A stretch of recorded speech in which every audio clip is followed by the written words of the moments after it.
So, Deltarune Chapters 3 and 4 have been out for just about a full month from when I uploaded this video, and since the game's release, many different theories have been created about what is to come in Chapters 5 through 7. Of course, debates about who the knight is have sprung up again, and with so many people wondering about the mysteries that we've been given, I thought I might make a theory about what the future of Deltarune has to offer us, and why it inevitably will result in the world being covered in darkness. But before we get into the theory, thank you so much for stopping by. Welcome to Epoch, your favorite place for everything indie game related, and let's talk about why Deltarune's world is destined to be destroyed. Now, before we start speculating about what is to come, we should first cover what we already know, especially about the roaring and the catastrophe that the prophecy is telling us about. In Chapter 1, we get a little bit of information about how if the light is subsumed by dark, then all of Darkners will turn to stone, leaving the Lightners in the dark, and only then can the heroes of the legend save the world of Deltarune by banishing the Angel's Heaven. And in Chapter 2, we get a little bit more information about what exactly that entails, learning about a catastrophe called the Roaring.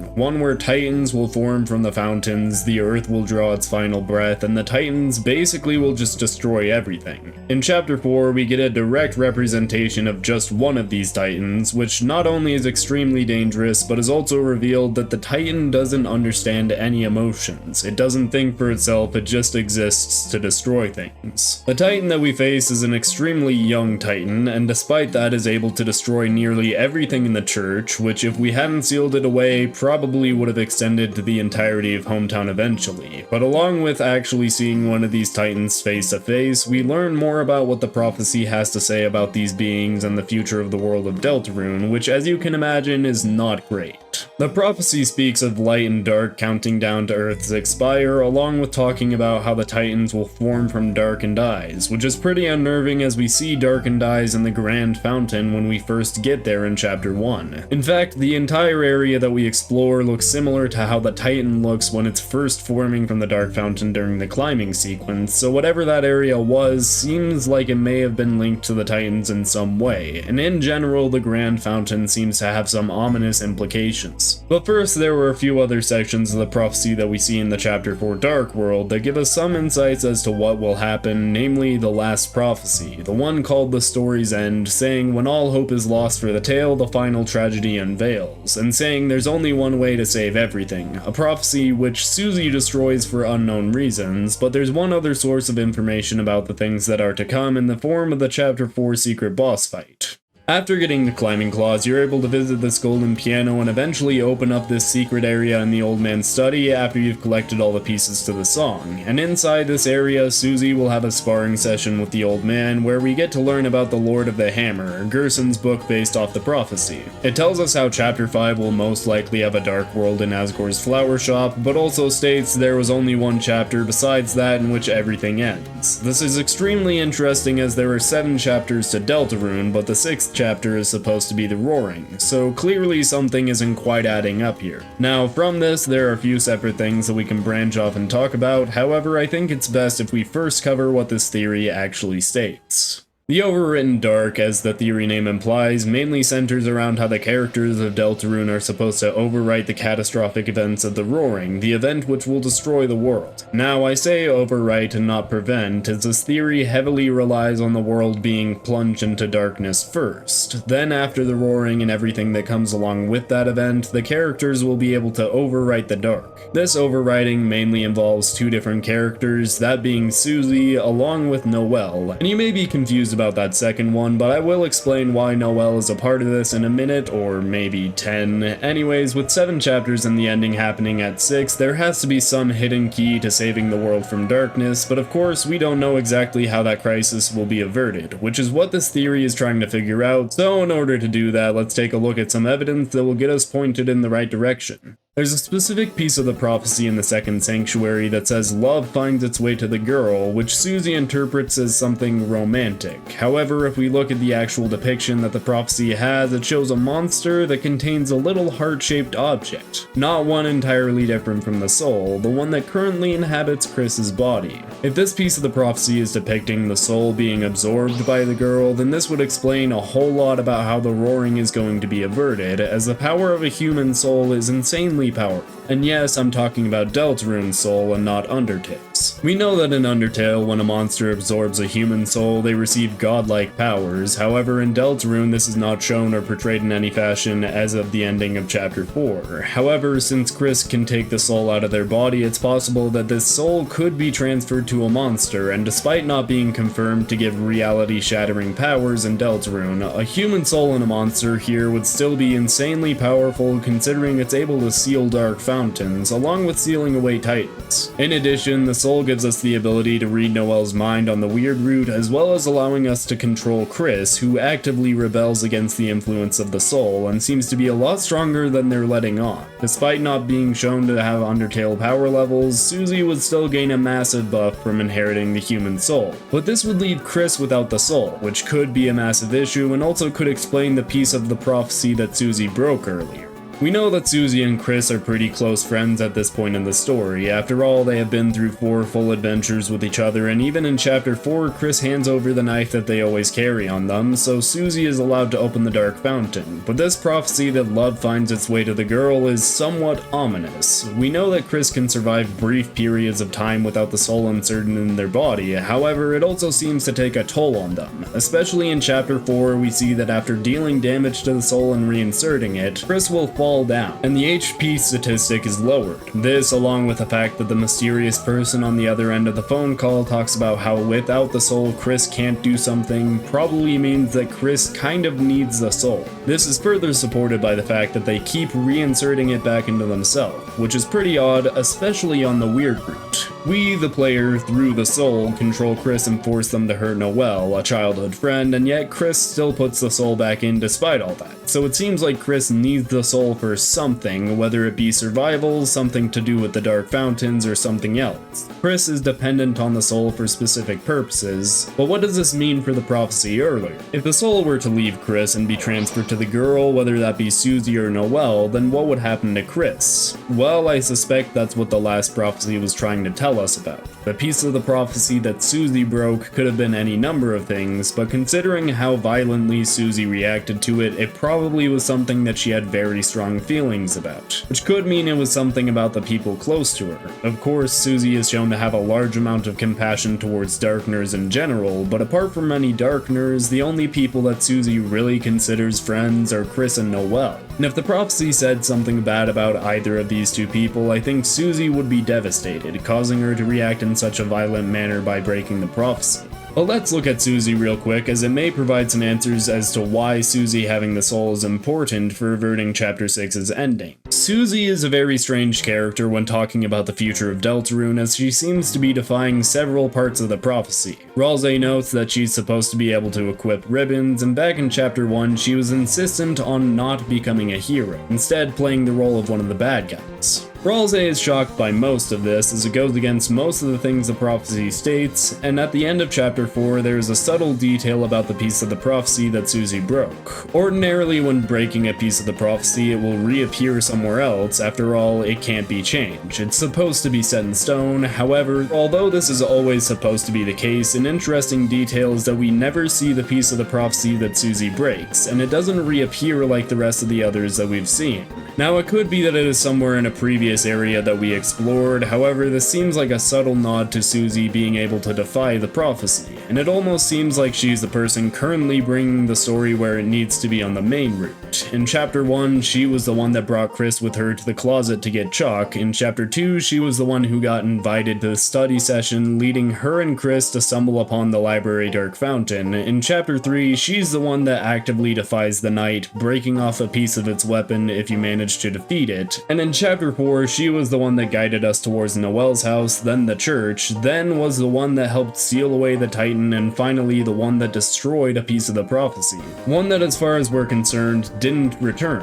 And all of this points to her ability to defy rules that are supposed to be set in stone, leading the main route of the story. So if she's supposed to stop this ending from occurring, then how would she get the power to do so? Well, Gerson says that Susie has the power to overwrite the dark, having the white pen of hope. However, Susie says that her weapon is the hairbrush, saying Chris's weapon is the pen. But let's look back at the prophecy that was talking about love finding the girl. We can see that the weapon in the character's hand is clearly a sword, not an axe like Susie ordinarily would use, so clearly something has to change in Susie's weapon choice in order for this prophecy to be fulfilled. We know that Susie won't equip weapons that aren't hers. In fact, when trying to equip a sword, Susie will outright rebel against it. But if Susie is supposed to wield a sword, then something has to happen to get her to that point. Well, it's not all that hard to guess, but if the human soul finds its way to Susie, then it would make sense that Susie would be more willing to use the sword, or even that the soul would require her to use the sword, a white pen of hope, which is actually interesting phrasing, a white pen.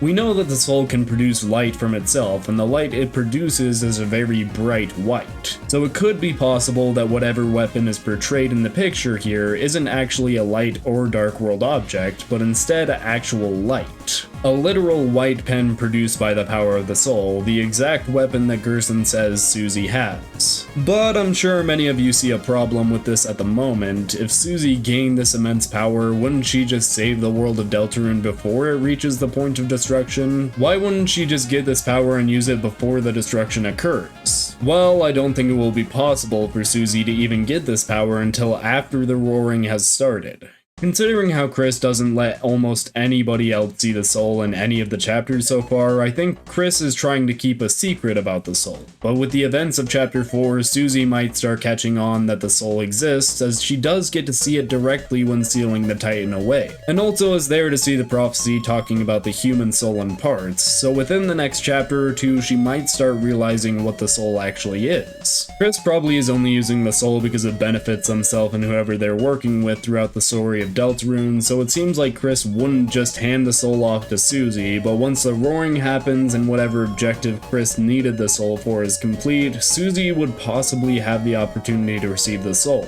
This actually falls very in line with the prophecy that we have so far, as Ralsei tells us that only when the light is subsumed by dark will the three heroes appear at the world's edge and seal away the darkness. Not before it happens, but only after the words have already been written can the white pen of hope overwrite the dark. And so the world has to be destroyed before it can be saved from the darkness. In other words, Deltarune's world will be destroyed, but that can't just be it, right? Sure, Susie getting the power of the human soul and using a sword instead of an axe to seal away the Titans and inevitably seal away the darkness would be a really epic way to end the story of Deltarune. However, there is something that I've neglected to mention up to this point. What if instead of all that happening, instead of love finding its way to Susie, instead of the beads marching grimly along their set path, what if things took a weird route?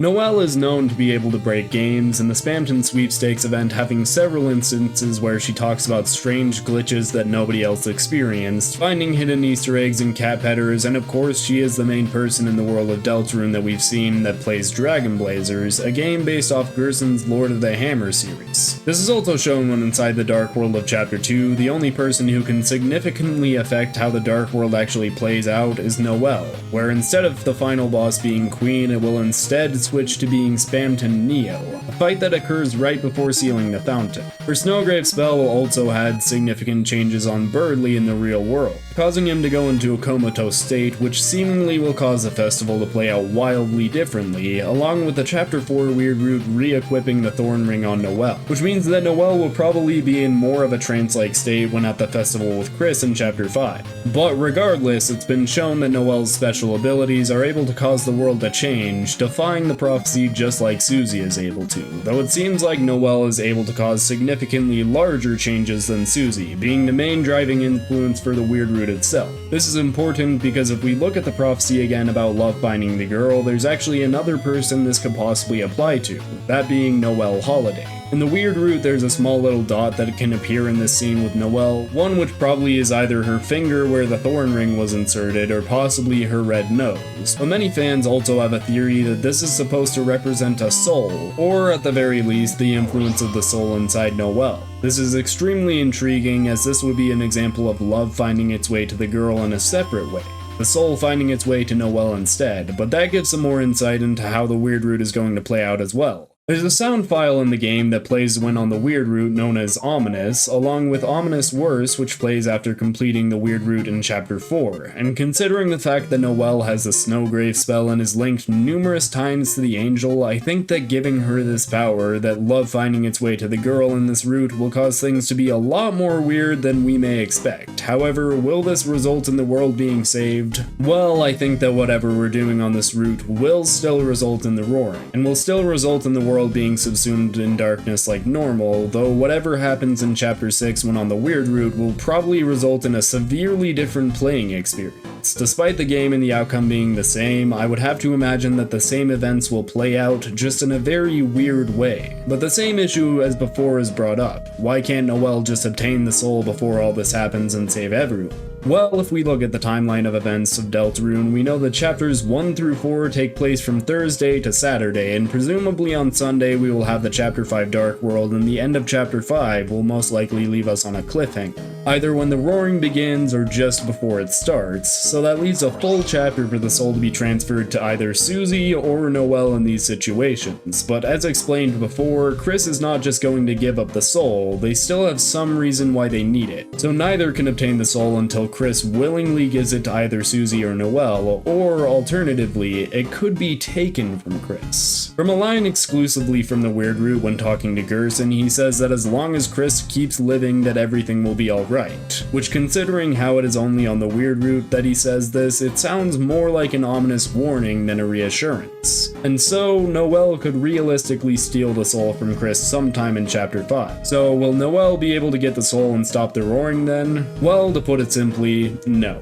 Noelle is in a trance-like state at the moment, however, considering the numbers from the Spamton sweepstakes page, there are still some steps needed in order for Noelle to fully be under the soul's control. In Chapter 2, that required a whole lot of ice-shocking events, presumably why the number 2 is so large here, and in Chapter 4 it required us re-equipping the Thorn Ring on her, which is why the number is so small here. Chapter 5 is a larger number than the 4 was, but smaller than the 2, so there will probably be a few things that we have to do in order to fully make the weird route work out in the way that we want in Chapter 5, which presumably means that we won't be able to fully achieve the weird route until Chapter 5 is either coming to a close or getting close to the end, so I doubt Noelle will have a chance to obtain the soul during the main part of Chapter 5, probably only being able to do so near the end. But where does that leave us? Both routes meeting the exact same roaring as each other? Well, probably not, but I don't think that Toby will have anything that different in store for us when playing through the weird route. In fact, considering the ending of the No Mercy route in Undertale, I would guess that whatever we do in the weird route is going to cause us to regret our actions a whole lot more. And that is basically everything I have to say about how Deltarune's world is fated for destruction. This theory is pretty straightforward, all things considered, not straying very far from what Toby would have us expect from the game as a whole. However, knowing Tricky Tony, we're probably all gonna have our expectations blown out of the water.